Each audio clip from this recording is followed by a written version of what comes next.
Bismillahirrahmanirrahim. Assalamualaikum warahmatullahi wabarakatuh. Alhamdulillahirabbil alamin. Pada kesempatan ini kita berjumpa lagi. Insyaallah pada hari ini kita akan membahas materi kita selanjutnya pada mata pelajaran IPA. Insyaallah hari ini kita akan membahas tentang macam-macam kelainan pada rangka dan otot. Sebelumnya kita sudah mempelajari macam-macam rangka, otot, tulang, serta sendi. Dan kita lanjutkan pada pertemuan hari ini dengan membahas kelainan pada rangka dan otot.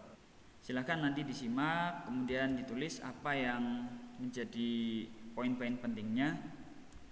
Kita membahas yang pertama adalah gangguan atau kelainan pada tulang yang disebabkan oleh beberapa hal ya. Dalam hal ini kita membahas pada tulang belakang. Oke, sikap tubuh yang salah ketika duduk, berdiri, tidur, atau ketika membawa beban yang terlalu berat dapat menyebabkan gangguan pada tulang belakang. Jadi orang yang suka memanggul atau membawa beban di punggungnya, kemudian cara posisi kita tidur atau cara kita duduk itu sangat berpengaruh ya. Coba kita lihat ada apa saja gangguannya. Yang pertama adalah kifosis. Apa itu kifosis? Kifosis adalah tulang belakang membengkok ke belakang sehingga badan si penderita akan terlihat bungkuk. Ya, di gambar sudah terlihat ya. Jadi posisinya membungkuk. Jadi kalau kita sedang duduk itu benar-benar perlu diperhatikan supaya tidak terjadi atau tidak mengalami gejala atau gangguan ini. Nah, penyebabnya kebiasaan duduk membungkuk atau sering membawa beban yang terlalu berat di punggung. Itu adalah penyebabnya. Nah, dapat mengakibatkan adanya punuk ya, atau ada punggung atau benjolan gitu ya pada punggung bagian atas dan kesulitan bernapas karena tekanan akan tertuju pada paru-paru. Jadi kita harus benar-benar memperhatikan apa akibatnya sehingga kita bisa mencegahnya. Begitu. Oke, yang kedua ada lordosis. Apa itu lordosis? Lordosis adalah tulang belakang membengkok ke depan sehingga posisi kepala tampak seperti tertarik ke belakang. Nah, di gambar sudah jelas. Jadi ini posisinya membengkok ke depan. Apa yang menyebabkan? Yaitu postur tubuh yang kurang baik, kegemukan atau pengeroposan tulang karena usia. Nah, di sekitar kita barangkali anak-anak pernah menjumpai juga yang mengalami lordosis, tetapi karena belum tahu penyebabnya, sekarang kita mempelajari itu. Oke, selanjutnya ada skoliosis.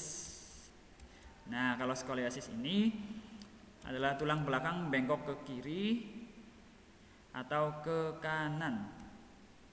Penyebabnya adalah sering membawa beban yang terlalu berat pada salah satu sisi anggota gerak atau pada bahu.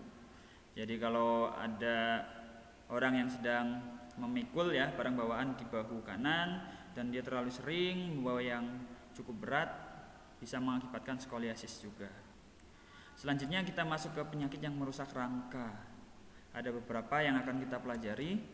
Yang pertama nanti akan kita simak ya, ada 5 seperti itu. Nah, pada proses pertumbuhannya terkadang tulang mengalami gangguan atau hambatan seperti polio, rakitis, osteoporosis, rematik, dan fraktura. Yang pertama ada polio. Polio adalah kondisi mengecilnya otot karena serangan virus polio. Dapat dicegah dengan pemberian vaksin polio. Kapan pemberian vaksin itu? Saat berusia di bawah 5 tahun melalui vaksin lewat mulut. Nah, yang kedua ada rakitis. Seperti yang ada pada gambar, rakitis adalah penyakit yang mengakibatkan terhambatnya pertumbuhan tulang. Penyebabnya adalah penderita kekurangan vitamin D dan sinar matahari pagi. Penderita memiliki tulang kaki yang lemah dan biasanya berbentuk X atau O karena tidak dapat menahan berat tubuh. Jadi posisi kaki itu seperti huruf X ya. Jadi ketika berjalan itu tidak seperti orang pada umumnya atau berbentuk O. Nah, itu disebabkan oleh kekurangan vitamin D. Nah, disinilah kita tahu bahwa sinar matahari pagi itu sangat penting. Selanjutnya yang ketiga adalah osteoporosis, yaitu penyakit yang menyebabkan tulang mudah retak atau patah.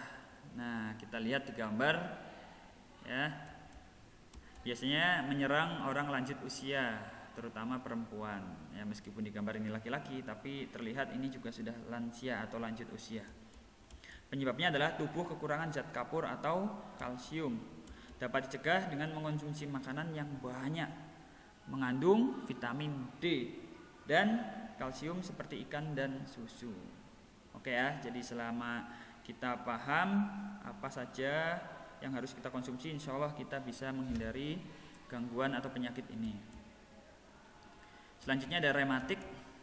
Rematik adalah penyakit yang menyebabkan rasa nyeri pada persendian. Nah, jadi pada sendi-sendi yang sudah kita pelajari pada pertemuan sebelumnya itu ada rasa nyeri. Nah, itu dia rematik. Persendian yang biasa terkena adalah persendian kaki, tangan, dan siku. Kemudian rasa nyeri disertai pembengkakan sendi. Dapat mengakibatkan komplikasi yang berbahaya seperti jantung apabila tidak segera diobati. Oke ya, jadi harus segera ditangani ketika mengalami rematik. Nah, selanjutnya ada fraktura, adalah kondisi terputusnya tulang yang utuh beserta jaringan yang berada di sekitarnya akibat suatu tekanan yang berlebihan pada tulang. Nah, ini perlu kita waspadai, benar ya, karena sangat mengganggu pertumbuhan tulang kita. Struktur tulang yang rusak menimbulkan rasa sakit, ya itu pasti karena patah ya. Fraktura terkadang disertai pendarahan akibat cedera di bagian tulang. Penyebabnya cedera pada tulang akibat beberapa diantaranya adalah kecelakaan dan kelebihan beban yang dialami oleh tulang. Ini perlu diwaspadai. Jadi kalau kita sedang berkendara atau lagi naik sepeda gitu ya, harus berhati-hati juga. Atau lagi sedang main bola atau sedang beraktivitas ya, kita tetap harus berhati-hati. Jangan lupa bismillah terlebih dahulu. Nah, selanjutnya kita membahas seputar kelainan otot pada manusia. Selain tulang, otot manusia juga dapat mengalami penyakit atau kelainan. Yang pertama ada hipertrofi, adalah pembesaran otot akibat bekerja terus-menerus secara berlebihan. Dialami umumnya pada atlet binaraga atau kebugaran. Jadi orang yang suka olahraga atau bekerja secara berlebihan itu akan mengalami hal ini ya. Bekerja tetapi ada batasnya ya, seperti itu, jadi tidak berlebihan. Nah, selanjutnya ada atrofi, yaitu kelainan berupa otot yang mengecil, lemah, dan menurunnya fungsi otot. Penyebabnya adalah makanan yang kurang baik ya, kurang bergizi, kemudian sirkulasi udara yang kita hirup dalam kehidupan sehari-hari itu kurang baik juga, serta otot tidak digunakan, dalam artian otot jarang sekali untuk beraktivitas, kita lebih suka males-malesan. Nah, ini harus mewaspadai adanya kelainan otot ini. Yang ketiga ada kaku leher, adalah sakit pada otot leher. Nah, ini digambar ya. Adanya cedera otot atau infeksi meningitis atau kelainan anatomi tulang belakang akibat bergerak secara tiba-tiba atau karena salah gerak. Biasanya kita sering mengalaminya karena posisi tidur yang kurang tepat ya. Kemudian atau bantalnya itu terlalu tinggi, atau mungkin kita sedang menggerak-gerakkan kepala kemudian terlalu keras ya, sehingga terjadi cedera seperti ini. Atau mungkin kita sedang olahraga tapi tidak diawali dengan pemanasan juga bisa. Oke, selanjutnya ada tetanus. Tetanus adalah kejang atau kaku otot. Penyebabnya adalah infeksi bakteri. Nah, penderita akan mengalami kejang yang berupa kekakuan otot, di mana kakunya otot itu akan mengakibatkan rahang penderita mengatup rapat dan tidak bisa dibuka. Jadi ini perlu waspada ya. Kalau kita tertusuk paku atau menginjak benda-benda tajam yang mungkin sudah karatan, itu juga harus hati-hati. Oke, yang selanjutnya ada kram otot atau nyeri otot ya, terjadi akibat kerja otot berlebihan atau kontraksi berlebihan. Dapat ditangani dengan mengistirahatkan otot yang bermasalah. Oke, itu 5 kelainan otot pada manusia ya. Nah, selanjutnya cara merawat kesehatan tulang ya. Ini secara singkat saja. Dapat dipelihara dengan cara makan makanan yang bergizi, kemudian makan makanan yang mengandung vitamin D, kalsium, dan fosfor ya. Vitamin D itu banyak terdapat pada ikan, susu, dan kuning telur. Selanjutnya kalsium itu banyak terdapat pada susu, kacang-kacangan, ikan, dan buah. Fosfor banyak terdapat pada ikan, jagung, dan kacang-kacangan juga. Nah, selain makan yang bergizi, kita juga harus olahraga secara teratur karena itu sangat baik untuk kesehatan tubuh dan dapat memperkuat struktur tulang. Olahraga di bawah sinar matahari ya paling baik pukul 6 sampai 7 ya, yang pasti tidak terlalu siang. Jam 8 jam 9 oke lah, masih cukup baik ya di bawah sinar matahari. Nah, selanjutnya sinar matahari membantu mengubah provitamin D menjadi vitamin D yang baik untuk tulang. Oke, itu dia pentingnya sinar matahari. Untuk materi hari ini kita cukupkan ya, tidak lama. Kalau ternyata terlalu cepat pembahasannya boleh diulang-ulang lagi videonya dan bisa menambahkan dari sumber lain yang relevan ya.